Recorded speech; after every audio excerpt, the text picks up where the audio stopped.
Me at the company banquet, as the freeloader aunt. Little did she know that I've been the majority shareholder since my late husband's first startup fund. I'm glad you're here. Follow my story until the end and comment which city you're watching from so I can see how far this story travels. I never imagined I'd hear those words from my own niece-in-law, not in a million years. "Oh, this is Eileen," Jordan's Aunt Lily said with that fake little laugh of hers. "Our little barnacle." The chatter at the corporate banquet froze for a second. I stood there holding onto my small clutch bag, wearing the forest green dress I'd saved for years just for rare formal nights. The directors at the firm, where my nephew had worked for nearly a decade, glanced at each other awkwardly. "She's always hovering around our place," Lily continued. Her voice was laced with disdain. "She just can't manage ever since Louis passed away." My face flushed with embarrassment. It had been 6 years since Louis died, and this was how they saw me? A leech, an unwanted tag-along. But the worst part wasn't the looks from strangers. It was Jordan, right there, saying nothing, just standing frozen with a weak smile plastered on his face. "I need to use the powder room," I muttered, desperate to get away, and as I walked off, Lily's delicate giggle trailed after me. She's always been so dramatic. We basically have to take care of her these days. The restroom, at least, was quiet. I gripped the marble edge of the sink, staring into the mirror, at the face of a woman with graying hair and weary eyes, a woman they knew nothing about. If only they knew the truth. If Lily had any idea that the company they were toasting, Stratford Solutions, was more mine than anyone else's in that room. I was the majority shareholder. I owned 51% of the business that bought Lily's imported furniture and Jordan's penthouse condo, the same company Louis and I had built from zero. We'd worked night shifts while raising Jordan, mortgaged our tiny apartment to make that first investment happen. But I made Louis a promise on his deathbed. He made me swear. Don't tell Jordan," he had whispered, his voice barely there. "Let him earn it on his own. Let him make his own way without the weight of what we've built." In our shadow, I had kept that promise for 5 years. I'd attended board meetings silently through a proxy, watched quietly as the company expanded, as my nephew worked his way up with no help, on merit alone. I lived modestly in my bungalow, never once touching the millions that belonged to me, and I had welcomed Lily into the family. Even with her thinly veiled contempt for my simple life, I splashed cold water on my face and lifted my chin. When I returned to the banquet, Lily was holding court with the executive circle, Jordan beside her. Her sleek gold dress likely cost more than my yearly wardrobe, but I never cared for luxury. Never had. "There she is," Lily called out, like we were dear friends. "Eileen, come tell everyone about your little book club. It's so sweet how you stay active." I smiled politely. "It keeps my mind sharp." What Lily didn't realize was that my book club was really a monthly sit-down with my financial advisor. We reviewed the performance of Stratford Solutions and my portfolio of other holdings. Later that evening, as we were leaving the venue, I heard Lily whispering to Jordan, "We need to talk about your aunt. She can't keep showing up at these functions. It's embarrassing. People are going to think you come from—" "She's my aunt, Lily," Jordan said quietly, but his voice had no strength. "She's holding you back," Lily pushed. "Jenkins was watching when she knocked over that glass. You've got that promotion coming. We can't risk this." My chest ached as I heard my nephew exhale. "I'll talk to her. Maybe it's time we revisit that retirement village we looked into," she added. They didn't see me standing there, didn't notice as I turned away and stepped outside to call a cab, choosing not to ride with them. On the drive home, the city lights blurred through my tears as I stared out the window. I made a decision. For 5 years I had done what Louis asked. I had stayed silent, let Jordan chart his own path. But Louis couldn't have foreseen Lily. Couldn't have imagined she'd twist Jordan against me, make him ashamed of where he came from. Tomorrow, I would call Andrew Bennett, the attorney who'd been handling my shares for years. It was time to rethink everything, not out of spite, but out of love, for Jordan, for Louis's legacy, and for my own dignity. As I handed the driver his fare and walked up the stone path to my modest house, the same house where we'd raised Jordan. Where Louis and I had dreamed of what could be, I felt a strange calm settle over me. Lily had no clue who she was dealing with. The freeloader was about to bite back. The morning after the company banquet, I sat at my kitchen table with a cup of tea gone cold, staring at an old photo. Louis and I on the day we opened the very first Stratford Solutions office. Just a converted upstairs room with 2 desks and a shared dream. I was 25, Louis 29, both of us exhausted, but glowing with pride. "We did it," he whispered into my ear that day. "This is just the beginning, Eileen." Who would have thought that little idea would become the multi-million-dollar company it was now? A company my own nephew worked at, unaware his aunt and uncle had built it from the ground up. The doorbell rang, pulling me from my thoughts. Andrew Bennett stood on my porch, leather briefcase in hand. At 72, he was still as sharp as ever, the only person besides me who knew the full truth about my stake in Stratford. "You sounded rattled on the phone," he said as I welcomed him into the living room. I didn't hold anything back.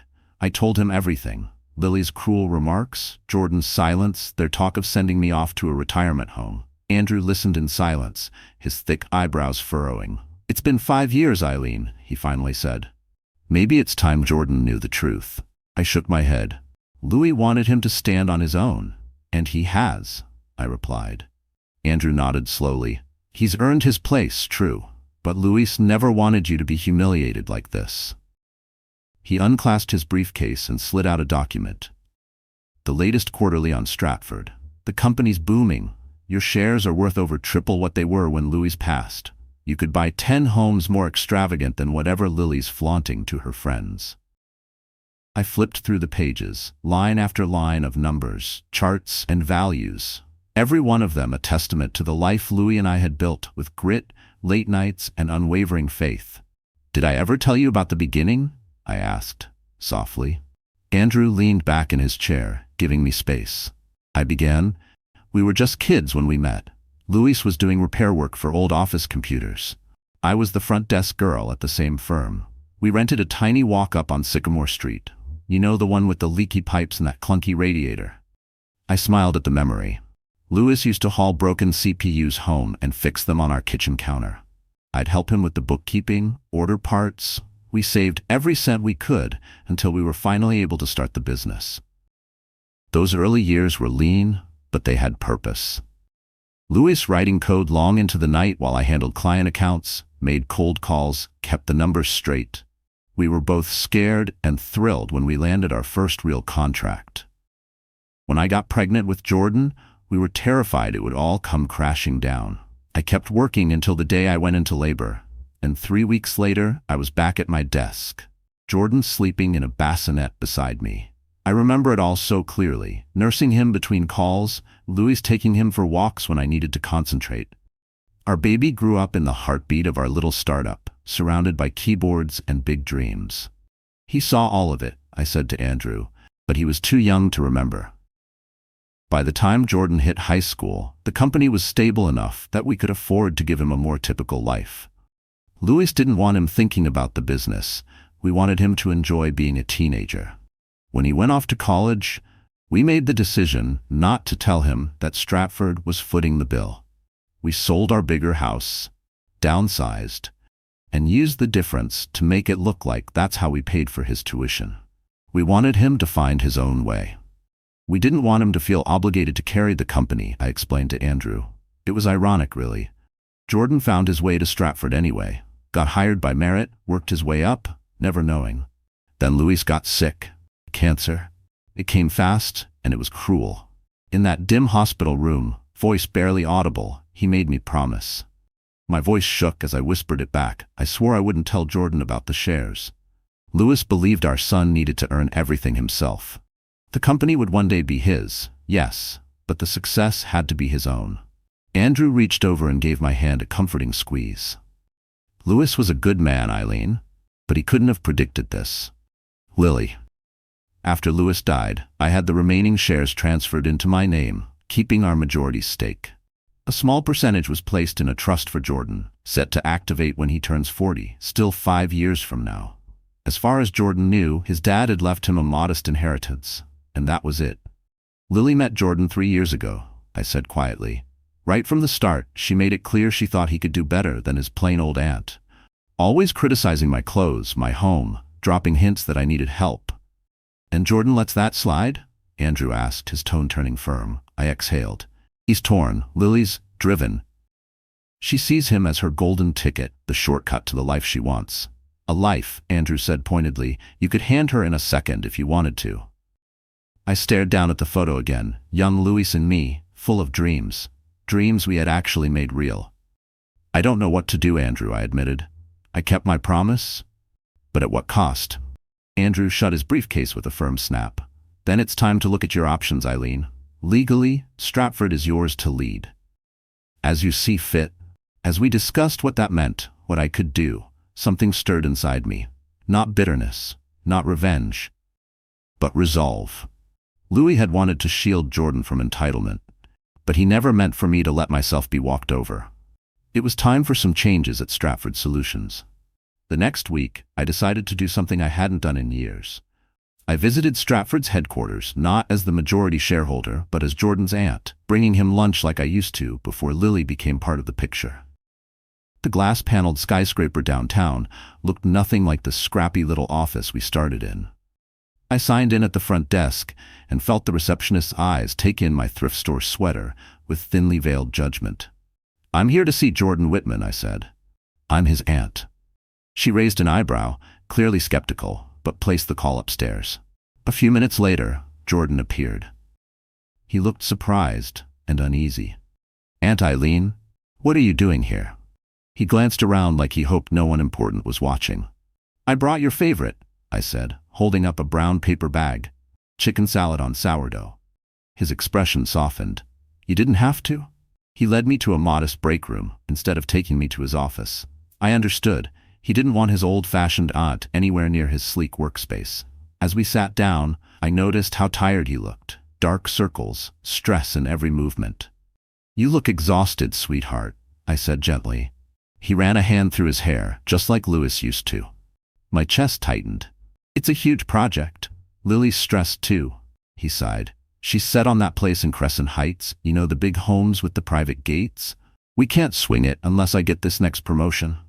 I knew Crescent Heights, multi-million-dollar homes with private tennis courts and imported marble foyers. Way beyond Jordan's pay grade, even if Lily's interior design work added to the pot. That's ambitious, I said softly. Lily says it's the right neighborhood for where my career's going. She's already looking at paint swatches. He tried to laugh, but it fell flat. You know Lily, once she decides, there's no changing her mind. Oh, I knew. After we finished eating, I asked to use the restroom. Instead, I took a little detour, wandering the corridors of the very company Louis and I had built. I passed a few longtime employees. They nodded politely, not realizing who I actually was. The executive level was quiet, most people out for lunch. That's when I heard Lily's voice floating from behind a conference room door, left slightly ajar. She wasn't supposed to be in the office that day. Curious, I paused. Trust me, David. It's the perfect setup. Lily's voice was smooth. Intimate in a way that made my stomach turn. Jordan gets the promotion, you get the contract, and I make sure everything goes smoothly. A man's voice responded, deep and lightly amused. And how do you expect to convince the board? They're not exactly enthusiastic about international investments, especially in Southeast Asia. Jordan's got a big presentation coming next week. I helped him craft it. Once he's VP of Operations, he can greenlight your proposal easily. And what does your husband think about you meeting me like this? Lily laughed, a sound that chilled me. Jordan sees exactly what I want him to. He's desperate to impress the board. It's almost too easy. I leaned against the wall, blood roaring in my ears. Was she having an affair? Or was this some kind of manipulative business scheme? There's still the issue of that unknown shareholder, the man David said. No one seems to know who actually holds controlling power. Since old man Whitman passed, Jordan claims it all went into a trust. He'll inherit eventually, Lily replied. Until then, we play the game. Silence. Then the unmistakable sound that confirmed my worst fears. I turned and left, stomach twisting, heart racing. Back at home, I called Andrew immediately. He was at my door within the hour, and he brought someone else with him, Sarah Miles, Stratford's retired CFO and my board proxy. Lily's meeting with someone named David, I told them. They're scheming something about an expansion into Asia, and she mentioned Jordan's board presentation. Sarah's face tightened. That'd be David Reynolds, smooth talker, runs a consulting firm specializing in overseas ventures. He's been lobbying the board to pour millions into a risky project. We've resisted, Andrew said grimly. But if Jordan becomes VP, I finished, he could push it through. They're using my nephew, I said, the words searing. There's more. I told them about Lily's mention of the unknown shareholder and her assumption that Jordan would inherit everything. Andrew and Sarah exchanged looks. She's planning long-term, Andrew said carefully. She's building influence now, connections, for when she believes Jordan will control the company, Sarah added. My hands shook. And Jordan, where does he stand in her plan? They didn't answer. They didn't have to. The silence told me everything. There's something else, I said. I admitted it. Last night, I overheard a phone call. Lily's been pressuring Jordan to move me into Willow Crest, that fancy retirement community. She says I'm becoming too much to handle, that it would be better for everyone. Andrew's brows shot up. That's an incredibly expensive place. Yes, I replied. And apparently Jordan would need to sell my home to cover the costs. The house that's fully paid off. The house Louis and I bought together. Modest, yes, but in today's market, it was worth a small fortune. This is becoming serious, Eileen, Sarah said. Lily's manipulating not just Jordan's career but your entire future. I stood and walked to the window, staring out at the garden Louis and I had tended over the years. I made a promise to my husband, I said softly, but I don't believe he'd want this. What do you want to do? Andrew asked. I turned to face them, my mind already made up. I want to protect my nephew and the company we built. But not by coming clean all at once. That might push Jordan even further into Lily's grip. We'll take a more subtle route. A strategic one, Sarah suggested. I nodded. I'm going to attend next week's board meeting, not as Eileen Hartley, but as Mr. Morris, the proxy shareholder. I want to see firsthand what Lily and this David are up to. And if Jordan recognizes you? Andrew asked. I gave a small, grim smile. Lily's made it quite clear. No one expects to see plain old Aunt Eileen anywhere near a boardroom. Sometimes being invisible has its perks. As Andrew and Sarah left to prepare the logistics, I felt a steady calm settle over me. Lily believed she was playing some clever game, using Jordan as her pawn, building her future off his back. She had no idea she was gambling against the very woman who built the boardroom she thought she could dominate. The day of the meeting arrived under a relentless downpour, fitting for the storm brewing in my chest. I stared at my reflection in the bedroom mirror, barely recognizing the figure staring back. Gone was practical Eileen in cardigan and slacks. Sarah had insisted we shop for the occasion. Mr. Morris, the enigmatic shareholder, had to look the part. I wore a charcoal gray suit with subtle pinstripes, a clean white blouse, and low heels that still felt foreign under me. My usually unkempt gray hair had been trimmed into a sleek bob, dyed a rich brown that nearly matched my natural color before time took it away. Sarah's stylist taught me how to apply makeup in a way that was polished, not loud, precise, not theatrical. Perfect, Sarah said, appearing behind me. You look exactly like what you are, a woman who owns 51% of a thriving tech company. I touched the gold watch on my wrist, the one Louis gave me for our 25th anniversary. Even Louis, I thought, might not recognize me now. Sarah gave my shoulder a gentle squeeze. He'd be proud, Eileen. You're protecting what you two built. The Stratford Solutions boardroom sat high above the city, its floor-to-ceiling windows offering a panoramic view of the skyline. I followed Sarah inside, every step rehearsed, every detail of Mr. Morris perfected, composed, reserved, and watchful. Heads turned as we entered. I recognized many of the board members from the reports Andrew had given me, though I'd only met a few in person. Jordan sat mid-table, visibly tense. Down at the far end was Lily. Technically, she held no position in the company, yet somehow she'd been invited for this key presentation. Seated beside her was a well-dressed man in his early 40s. David Reynolds, no doubt. Richard Foster, Sarah greeted the board chair. And this is Mr. Morris, she added smoothly, here to observe today's session. Whispers rustled around the room. The elusive shareholder, long represented only by proxies, had finally shown up in person. I offered a polite nod and remained silent, taking a seat close to the head of the table. Jordan kept glancing at me with a subtle frown, like he was trying to place where he knew me from. I kept my face calm, my eyes focused. Would he recognize the aunt who used to bring him warm sandwiches, now hidden behind a sleek suit and styled hair? His gaze moved on. Lily leaned over and whispered to David, both of them casting wary looks in my direction. I opened the leather folio Sarah had handed me, feigning interest in the printed agenda. The meeting began with the usual procedural items. I spoke only when required, short and to the point, just as Sarah had coached. Jordan's eyes returned to me again and again, his expression unsure. Lily wasn't so subtle, she practically glared. Then came the main event.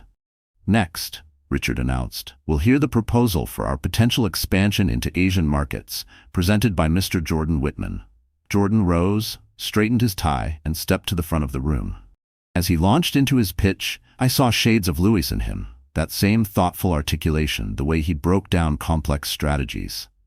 But there was something else too, something Louis never had. A nervous energy, an eager-to-please edge that smelled of desperation. His plan outlined opening new branches in Singapore and Shanghai, backed by a heavy investment in speculative software solutions aimed at the region. His numbers were bold, dangerously so. As you can see, Jordan concluded, our estimated ROI stands at 27% within 18 months, with further exponential gains expected. I scanned the room. Most of the board looked unconvinced. But David Reynolds, he was grinning, nodding in approval. Very impressive, Jordan, David said smoothly. If I may add, David chimed in smoothly, my consultancy holds well-established connections in both regions. We can ensure immediate market entry, significantly lowering startup costs. Lily beamed at Jordan with rehearsed pride, and I felt a familiar nausea stir. Watching her play this part, so calculated, so false, was nearly unbearable. Richard didn't look convinced. This investment is considerable, and the forecasted returns seem overly optimistic. Actually, David cut in quickly, my firm has compiled detailed projections and research to support these numbers. That was enough. I cleared my throat softly, and the room quieted instantly. All eyes turned toward me. Mr. Whitman, I began, addressing Jordan with formality, your energy and ambition are admirable, but I see critical weaknesses in your presentation. I proceeded to ask a series of sharp questions about his risk management models, his failure to detail regional compliance challenges, and his over-reliance on speculative software demand. With each query, I watched his posture falter and his voice shrink. Lily's mask cracked. Confusion gave way to irritation. And who exactly are you to challenge this proposal? She snapped. Jordan worked day and night on this. He doesn't deserve to be ambushed. Lily, Jordan muttered, clearly embarrassed. Please. No, Jordan, she snapped again. Some ghost shareholder shows up out of nowhere and starts tearing him down? That's outrageous. I met her stare, unblinking. Mrs. Whitman, I'm fulfilling my responsibility as a major stakeholder. Your husband's proposal endangers millions, and the projections appear to be colored by external interests. I shifted my gaze deliberately toward David. He shifted in his seat, visibly uneasy. Around the table, the board was wrapped. I move that we postpone this proposal pending comprehensive review, I said evenly. And I recommend we further examine Mr. Reynolds' relationship with Stratford Solutions before proceeding with any form of partnership. The vote was swift and final. Jordan's proposal was tabled. As the meeting adjourned, Lily stormed out, David close behind. Jordan stayed behind, slumped, dejected. I walked over slowly, torn. The mother in me ached to reach for him, but I remained Mr. Morris. Mr. Whitman, I said gently, your idea has potential. The structure just needs refining. I'd be open to discussing improvements, if you're interested. He looked up, surprised. Thank you, Mr. Morris. I'd appreciate that. As I turned to leave, he added, have we met before? You seem familiar. My chest tightened. Perhaps in passing. I knew your uncle quite well. His eyes widened faintly, but before he could say more, Sarah appeared beside me and ushered me toward the exit. Inside the elevator, I finally let out a slow breath. That had been harder than I imagined. You did well, Sarah said softly. The board was impressed, and you've bought time to deal with the real threat. Lily, I said, and this David Reynolds. They're using Jordan. What will you do now? She asked as the elevator doors opened to the lobby. I caught my reflection in the mirrored panels, this composed, unfamiliar version of myself, and everything I'd been wrestling with finally became clear. "It's time to tell Jordan the truth," I said quietly. "Not everything, not all at once, but enough, so he sees what's really happening." Sarah nodded. "When?" "I'll invite him for dinner tomorrow, just him, no Lily." As we stepped into the storm outside, a wave of dread and clarity washed over me. 5 years of keeping Louis's secret, of watching Lily wedge herself between me and my nephew, it would all change tomorrow. What I didn't know then was that Lily had already made her move, one that would force my hand sooner than I ever planned. That night, sleep never came. I rehearsed the conversation over and over, imagining every reaction, every outcome. By morning, thunderclouds hung heavy outside and inside my chest. I was pouring coffee when the phone rang. "Eileen, it's Andrew," he said briskly. "We've got a problem." "What is it?" "Lily convinced Jordan to call an emergency board meeting. It's happening tomorrow morning." I froze mid-pour. "On what grounds?" "They're pushing for a restructuring of the executive team. If it passes, several of the board members aligned with you could be voted out." His voice dropped. "And there's more. She's somehow discovered that Mr. Morris is connected to you." My mind spun. "How?" "We don't know. But Jordan called Sarah this morning, asked point blank about your involvement." He sounded rattled. I set the coffee pot down, my hands trembling. "I was going to tell him tonight." "You may not have that chance," Andrew warned. "If Lily convinced him you've been hiding this from him all along, he might not be open to hearing anything else." Just then the doorbell rang. "I'll call you back," I said, my heart already pounding. I peeked through the peephole. Jordan. His jaw was tight, his eyes stormy. I opened the door.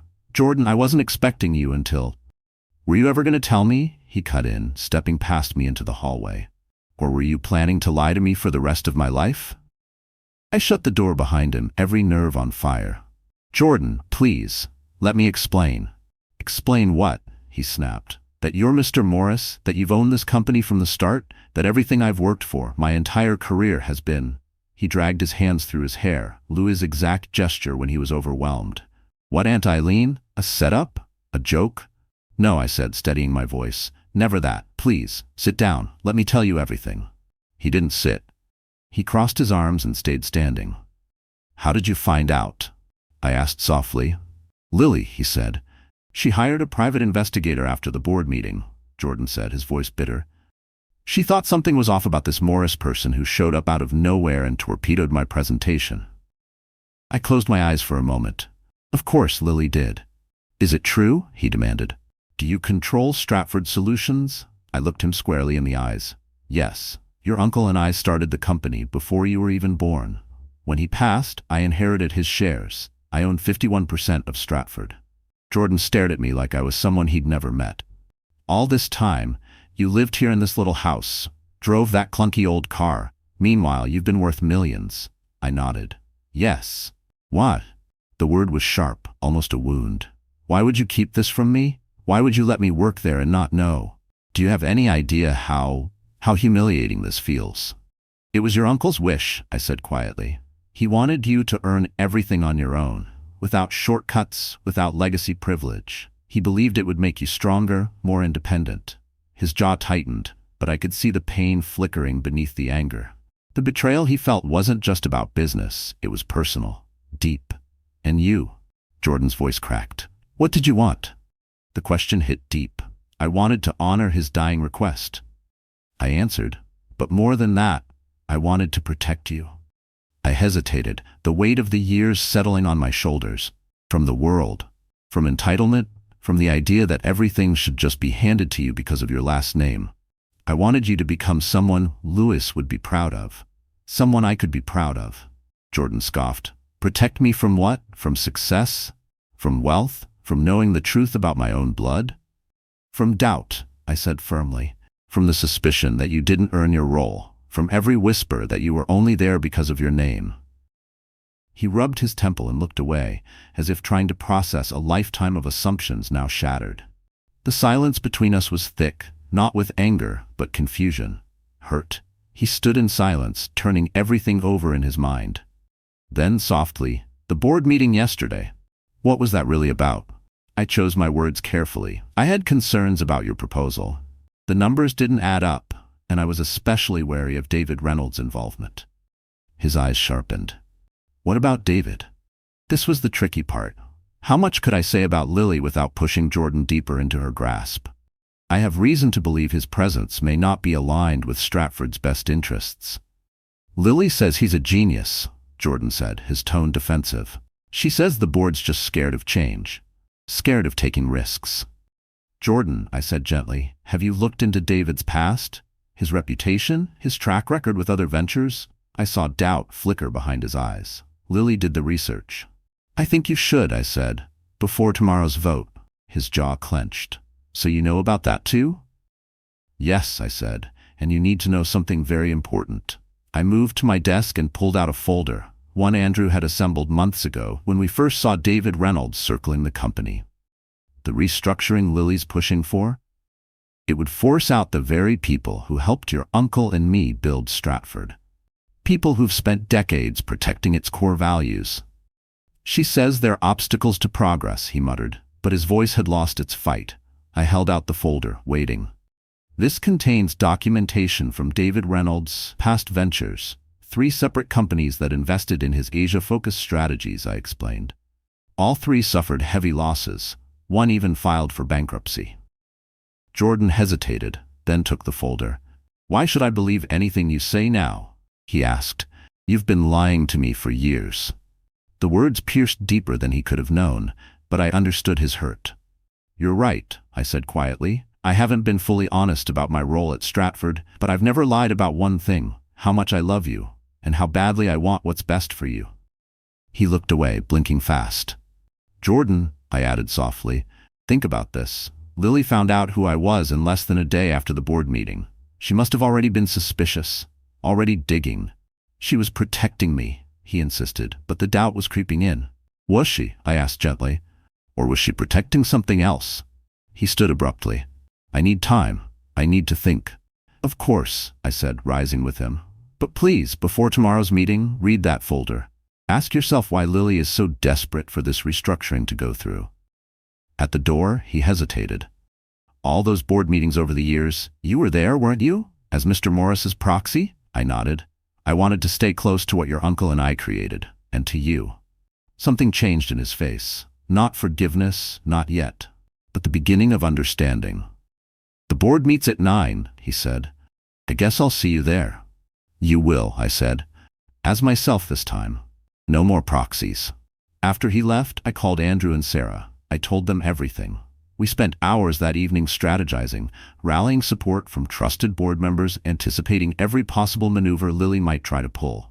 By the end of the night, I was exhausted, but ready. Tomorrow would decide more than just Stratford's direction. It would determine whether I still had a place in my nephew's life. Just as I was preparing for bed, my phone buzzed with a message from an unknown number. A single photo appeared.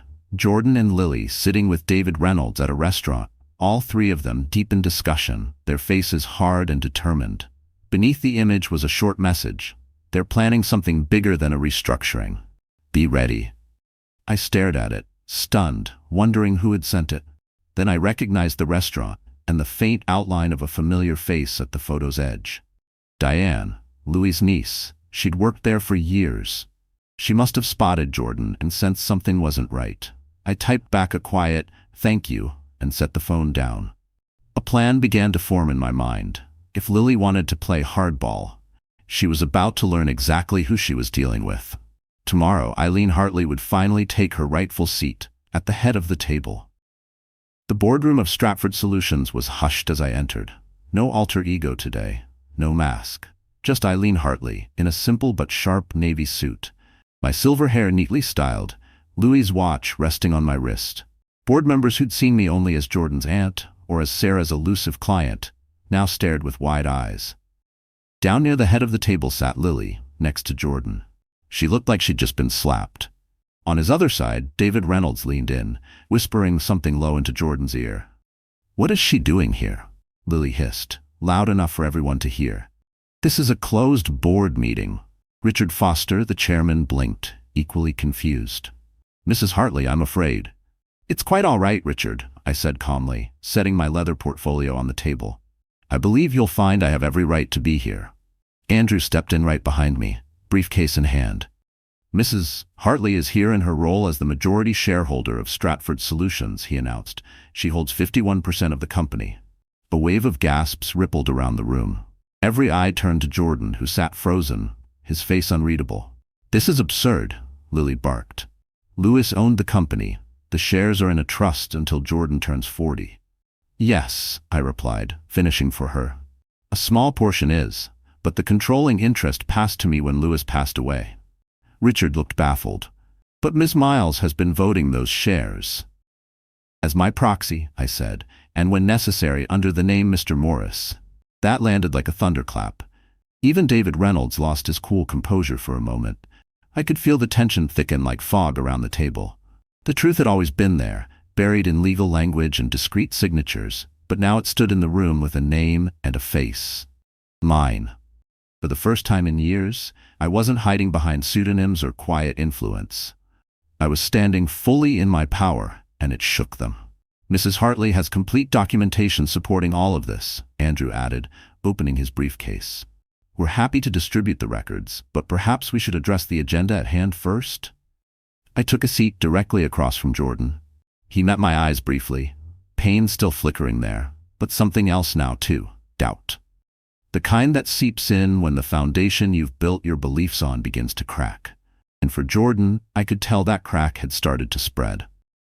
Yes, let's begin, Richard said, trying to steady the meeting. Jordan, you called this emergency session to propose a restructuring? Jordan cleared his throat. Actually, after receiving some new information, I'd like to propose a different agenda. Lily turned sharply toward him. Jordan, we talked about this.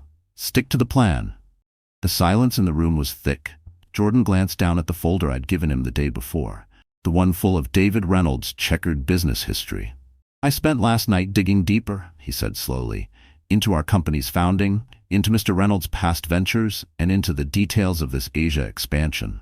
He raised his eyes, scanning the room, from Lily to David to me, and I found some serious inconsistencies. Jordan, Lily warned, her voice tight. He ignored her. Mr. Reynolds has been involved with 3 companies that attempted similar expansions into Asian markets, Jordan said. All 3 experienced significant financial losses. David's smile flattened. International markets always carry risk. My uncle understood that, Jordan said firmly. He built this company through calculated, sustainable growth. He never gambled with people's livelihoods. I felt a wave of quiet pride swell in my chest. He was channeling Louis. And there's more, Jordan continued. The financial projections in the expansion proposal, turns out they were built on manipulated data. He turned toward Lily. Data that you helped compile. Her face reddened. That's absurd. I was helping you? Were you? Jordan asked, his voice rising. Or were you helping David secure a multi-million-dollar contract for his firm? David shot to his feet. I don't have to sit here and listen to this garbage. Actually, you do. I interjected smoothly. Because the board also deserves to know about your past with international tech partners, the company you personally recommended as our future manufacturing partner. I nodded to Andrew, who distributed a new stack of documents. A company, I added, where you were once a silent partner, and where you still receive consulting fees. Board members flipped through the pages, murmuring among themselves. This is a witch hunt, David spat. No, Jordan said, rising slowly. This is due diligence, something I failed to do before pushing this proposal. He turned to the board. I formally withdraw my proposal for Asian market expansion and recommend that we terminate all connections with Reynolds Consulting. Jordan. Lily reached for his arm, but he stepped back. No, Lily, I'm done. I'm done letting you steer this. Then he faced her fully. And I'm done ignoring what I should have seen about my mother. Lily's face twisted. Your pathetic aunt has been lying to you for years. She's been manipulating your career, hiding behind that phony Morris persona. My aunt, Jordan said quietly, has been honoring my uncle's wishes. And she's been protecting this company, the company they built. He glanced at me, his voice softening. Something I'm only starting to understand. Richard cleared his throat. Given all that's come to light, I suggest we adjourn and reconvene once we've evaluated everything. As the board members rose and filtered out, Lily stayed seated, her face twisted in fury. "You ruined everything," she hissed at me. "We had it all lined up. The promotion, the house, everything." "You had it lined up," Jordan corrected her coldly. "You were using me as a pawn." "Don't be so naive," she snapped. "Everyone uses someone. Your precious aunt used." "You too," Lily sneered, "keeping him in the dark while you pulled the strings." "There's a difference," Jordan said, calm but firm. "She did it out of love. You did it out of ambition and greed." Lily grabbed her bag. "This isn't over," she spat, her eyes flicking venomously between the two of us before storming out. David trailed behind, silent and humiliated, and then it was just Jordan and me, alone in the boardroom. "I'm still angry with you," he said quietly after a long pause. "You should have told me the truth, years ago." "I know," I said, my voice soft. "At first, it was about keeping your uncle's promise. Then, it became a shield. A way to avoid losing you. I was scared if I told you, it would change how you saw me." He shook his head. "Instead, I nearly ended up losing everything, because of Lily." "When did you realize about her and David?" I asked. "I started to suspect after the party," he said. "But I confirmed it after I left your house that night. I called some people who had worked with Reynolds in the past. Everything you warned me about checked out." His voice faltered. "Then I started wondering what else you were right about, including Lily." I leaned in slightly. "And?" He looked down, then up again, his eyes glossy with unshed tears. "I checked her phone while she was in the shower. The texts between her and Reynolds, they'd been scheming for months, using me as their ticket into the company." His voice broke. "Was I really that blind?" Then he said it. "Mom?" One word, so simple, so powerful, it shattered whatever wall was left between us. "We see what we want to see," I whispered, "especially in the people we love." He came around the table and sat beside me. "So what now? With Stratford? With us?" I reached for his hand. "That's your decision. Your uncle wanted you to find your own way, and you have. You're a brilliant businessman, Jordan, with or without the Hartley name behind you." I squeezed his fingers gently. "As for Lily, that's also up to you. But speaking as your mother and the majority shareholder, I'd strongly suggest reconsidering that relationship." He let out a breath. A small smile tugged at the corner of his mouth. "Already did. I packed a bag this morning." 2 months later, I sat in the same boardroom, watching Jordan deliver a new proposal. Thorough, strategic, and entirely his own. A plan to expand our educational software offerings, rooted in realistic goals and meaningful impact. Lily was gone, her divorce papers freshly filed. David Reynolds had vanished, off to find another company to prey on. Jordan had moved into the guest house on my property. Temporarily, he'd said. But we both knew he was rebuilding more than just his living arrangements. He was healing. From a broken marriage, from betrayal, from lost time. And this time, he wasn't doing it alone.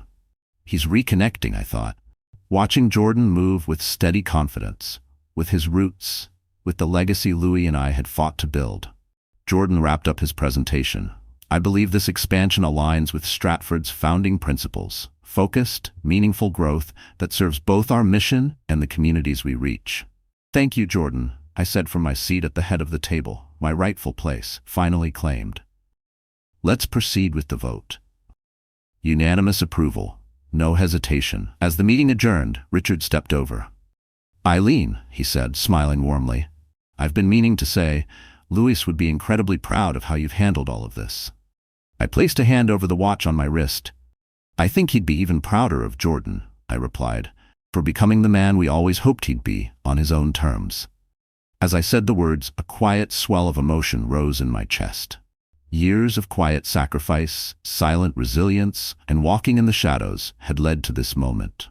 Watching Jordan stand tall, not because of his name, but because of his own merit. This was the legacy Louis and I had dreamed of. I could almost feel Louis beside me, his hand on mine, his eyes crinkling with pride.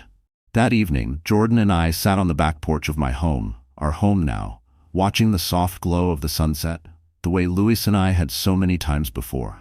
"Mom," he said, voice contemplative, "I've been thinking about the company name." "Oh," I asked, lifting my tea to my lips. "So the story is over. Our wonderful friends. Are you still here until now? If you are, then something in this journey must have touched your heart in some quiet, undeniable way." Maybe it was the moment Eileen stood, no longer in the shadows, but in her rightful place. Or maybe it was when Jordan, finally free from illusion, looked his aunt in the eye and simply said, "Mom." Stories like these aren't just about business or betrayal. They're about identity, love, and what it means to come home to yourself. What makes this story powerful isn't the twist or the boardroom showdown. It's the quiet strength behind it all. The truth is, we've all been Eileen at some point. Misunderstood, underestimated, quietly carrying more than anyone could guess. And maybe, like Jordan, we've also been lost in ambition, not realizing who's been holding us up all along.